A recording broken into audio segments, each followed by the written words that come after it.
देखेंगे कि फिर से शायद एक्शन दिखे वोडाफोन आइडिया में, क्योंकि कल जो है सरकार ने एक रिलीफ पैकेज का अनाउंसमेंट तो ज़रूर किया था, बट कहीं ना कहीं उनके 87,000 करोड़ से ज़्यादा के फंड्स को फ्रीज करने की खबर आई थी। बट वोडाफोन आइडिया की तरफ से नोटिफिकेशन ज़रूर आया है कि अभी फ़िलहाल उस पर कोई भी जो है उन तक जानकारी नहीं पहुंची है। बट एनालिस्ट लोग यही बता रहे हैं कि ये जो पैकेज का अनाउंसमेंट किया गया है वो उम्मीद से कम है, और इसी वजह से शायद कल हमने 10-10.5% की गिरावट भी देखी थी।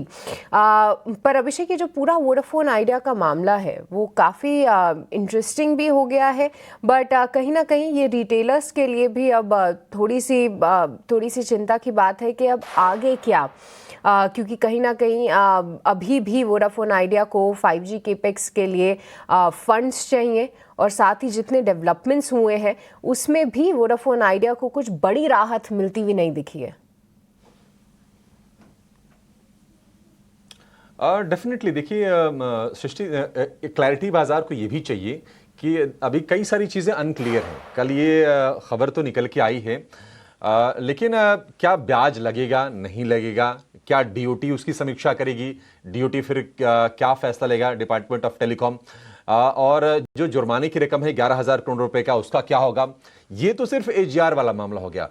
लेकिन आप जैसे कि कह रही हैं कि 5G केपेक्स में कंपनी पिछड़ी हुई है, बहुत पीछे है, सब्सक्राइबर्स लगातार लूज कर रही है। अगर आप देखेंगे कि उनके जो आरपू हैं यानी कि एवरेज रेवेन्यू पर यूज़र वो बहुत कम है, लगभग 170 रुपये के आसपास है, 167 के आसपास का वो होना चाहिए। अगर आप एयरटेल को देखेंगे तो लगभग उनके 260 रुपये के हैं। तो कितने पीछे हैं ये, तो ये चैलेंजेस हैं। दूसरा क्या है कि इनका जो स्पेक्ट्रम के जो ड्यूज हैं वो भी करीब 1.25 करोड़ रुपए के आसपास के हैं। अब वो कंपनी कैसे पे करेगी।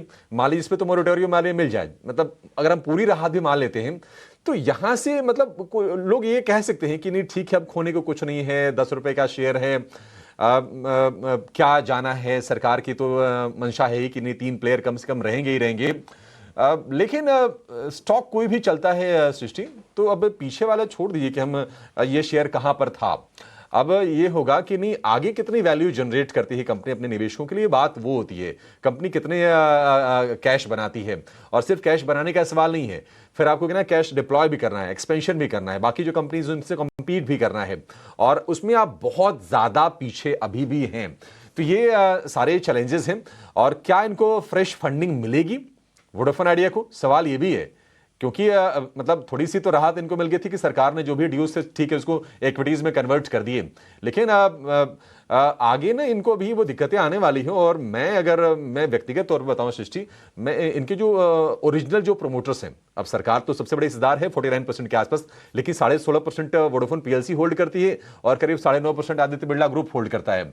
उन दोनों की तरफ से मैंने कोई खास इंटेंट देखा नहीं है। पूरी तरह से जो गेंद है वो सरकार के कोर्ट में है। सरकार ही भविष्य तय करेगी वोडाफोन आइडिया का क्या होगा। तो सिर्फ एग्जिस्ट करेगी या फिर एग्जिस्ट करके जो निवेशक हैं, जो शेयर होल्डर हैं, उनकी वेल्थ बढ़ाएगी, उनकी वैल्यू को भी बढ़ाएगी, ये एक बड़ा प्रश्न होगा। तो बहुत सारे अभी अनसुलझे सवाल हैं, देखते हैं कि उसके जवाब कब तक निकल के आते हैं। एक राय जरा कुणाल जी से ले लेते हैं। कुणाल जी, वोडाफोन आइडिया की बात चली है तो जरा एक राय आप दे दीजिए। कल हमने ऊपरी स्तरों से भारी गिरावट देखी, 12 रुपए तक तो शेयर पहुंच गया था, 6 रुपए से रिकवर करके, मतलब अब ये 6 से 12 इसने 5-6 महीने बना दिए। तो वैसे कोई ट्रेडर मेंटेलिटी वाले लोग हो तो कहेंगे हमारे तो पैसे डबल हो गए 5 महीने में। राय आपकी क्या होगी वोडाफोन आइडिया को लेकर?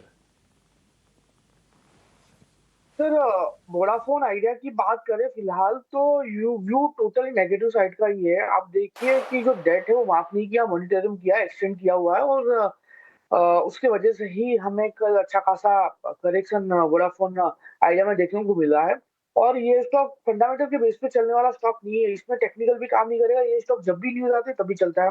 और ये नहीं एक रेंज बना के रखा है, यानी अगर नीचे 6 से 7 आता तो खरीदारी करके चले, ऊपर 11-12 आता तो आप बेच के चले। तो इसी रेंज में स्टॉक ट्रेड कर रहा है, और ये रेंज को डिफाइन करने के लिए ना ही तो फंडामेंटल है ना ही कोई टेक्निकल है। और मेरा पहले से ही मेरा मंतव्य रहा है कि भाई जो कंपनी का डेट है उसकी मार्केट कैप से ज्यादा है, तो भाई वो कंपनी में आप क्या क्या ही फंडामेंटल ढूंढ लोगे। सो व्यू मेरा अभिषेक जी यहाँ पर टोटली नेगेटिव साइड का है। कल जो न्यूज आई उसके बेस पर स्टॉक ने 11-12% की गिरावट हमें दिखाई है। ब्रेकडाउन भी स्टॉक ने हमें दिखाया है। सो टोटली अवॉइड करके चलने की सलाह है। और मुझे आज भी याद है जब स्टॉक ने ऊपरी लेवल पे 11 का लेवल दिखाया था, तो हमने कहा था अगर ये आपके वॉच लिस्ट में भी है तो अभी आप निकाल दीजिए, और पोर्टफोलियो में है तो डेफिनेटली निकालने की जरूरत है।